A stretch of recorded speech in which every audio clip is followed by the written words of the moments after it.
ஸ்ரீ நட்ட மாரியம்மன் அறிவாக்கு நிலையம், சிவகங்கை மாவட்டம், சிங்கமுனரி. Contact number 8531 99 86 97. இறந்து வந்து பேசுவாங்க. நேரில் வர முடியாது, ஆன்லைன்லையும் பார்த்துக்கலாம். எங்கள் அம்மா சொன்ன கதை.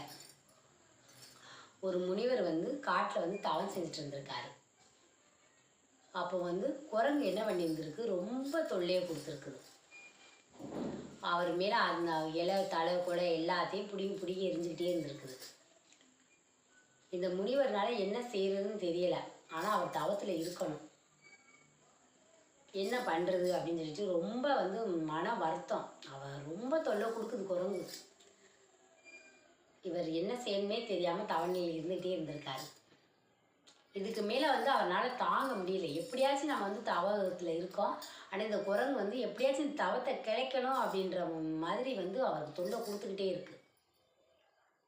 இதுக்கு மேலே அவனால் பொறுமையாக இருக்க முடியல. தவத்தில் இருக்கவர் என்ன பண்ணார், அவர் டக்குன்னு அவரை சுற்றி நெருப்பை வளர்த்துட்டார், அக்னியை வளர்த்துட்டார்.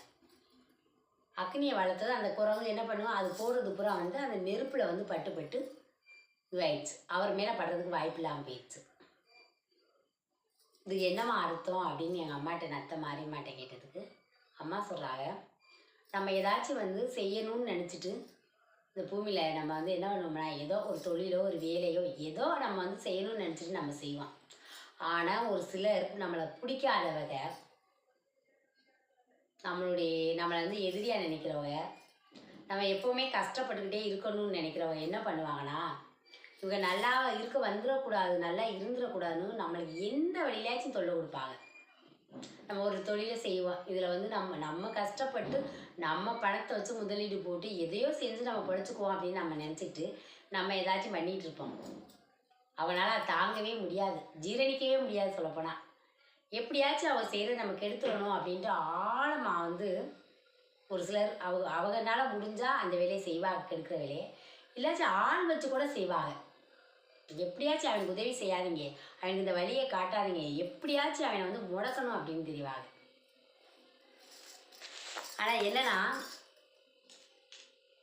யார் என்ன இடையூறு செஞ்சாலும் பரவாயில்ல, அந்த இடையூறெல்லாம் நம்ம தகர்த்துட்டே முன்னாடி வர முடியும் வாழ்க்கையில்.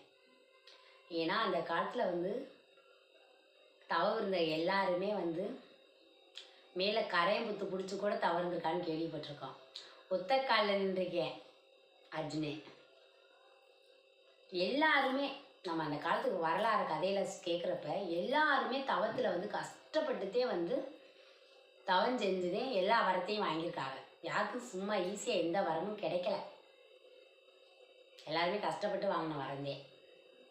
இன்றைக்கி இந்த கதையை நான் சொல்லினாலும் இந்த பைரவி எங்கள் அம்மாட்ட போதே எங்கள் அம்மா நான் கஷ்டப்பட்டு போனேன். எங்கள் அம்மாட்ட போகிறப்ப, அம்மா உன்னை பார்க்க வர 100 ரூபாவோட இல்லை, என்கிட்ட வழி இல்லை, நான் எப்படி உன்ட்ட வருவின்னு கேட்டு அழுது புலம்பித்தே அம்மாவை தேடி போனேன். அதுக்கு பின்னாடித்தே அம்மா என் மேலே இறங்கி அருள்வாக்கு கொடுத்தாங்க. நான் கஷ்டப்பட்டிருந்தேன். இன்றைக்கி இந்த கதையெல்லாம் உங்கள்ட்ட உட்காந்து சொல்கிறேன் அப்படின்னு சொன்னால் நான் கஷ்டப்பட்டிருந்தேன். அம்மா தேடி போக கஷ்டப்பட்டுட்டே அம்மா தேடி போனி. 48 நாள் போனி. 48 நாள் தினம் போன பிறகுத்தே அம்மா இந்த கதையை எனக்கு சொன்னாங்க. ஒவ்வொரு நாள் ஒவ்வொரு கதையாக சொல்லி வந்தாங்க. நல்லா கஷ்டப்படாமல் யாருக்கும் எந்த போதும் அவ்வளோ சீக்கிரம் கிடைச்சிடாது. அது கஷ்டப்படுறமே அப்படின்னு சொல்லிட்டு வருந்தவும் கூடாது. நம்ம எவ்வளவு கஷ்டப்படுறோமோ, எவ்வளவு மனசால் வேதனை வலி வேதனைப்படுறோமோ அவ்வளவுக்கு நம்ம குமரசாமி நம்மளுக்கு மனசில் நிம்மதியையும் இன்பத்தையும் கொடுக்கும். நம்ம கஷ்டப்படுறோம், நம்மளுக்கு கிடைக்குமா கிடைக்காதா அப்படின்னு நினைக்கக்கூடாது.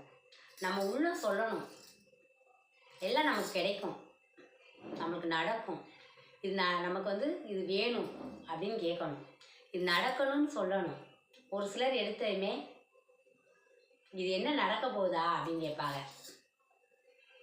அந்த மாதிரி கேட்கக்கூடாது. நம்ம எதில் ஒரு குறிக்கோள் வச்சு கஷ்டப்படுறோமோ, அதில் சாதிக்கணும்னு நினைக்கிறோமோ, அது நம்ம சாதிச்சே தீருவோம்.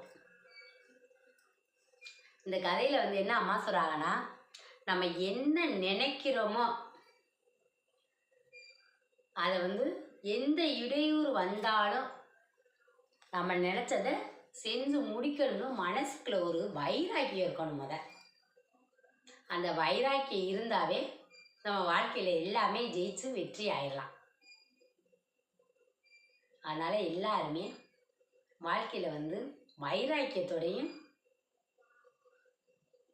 எல்லாம் வெற்றி ஆகணுன்ற மன உறுதி 2 இருந்தாவே நம்ம வாழ்க்கையில் ஜெயிச்சிடலாம். இது எங்கள் நத்த மாரியம்மா சொன்ன கதையின் அர்த்தம்.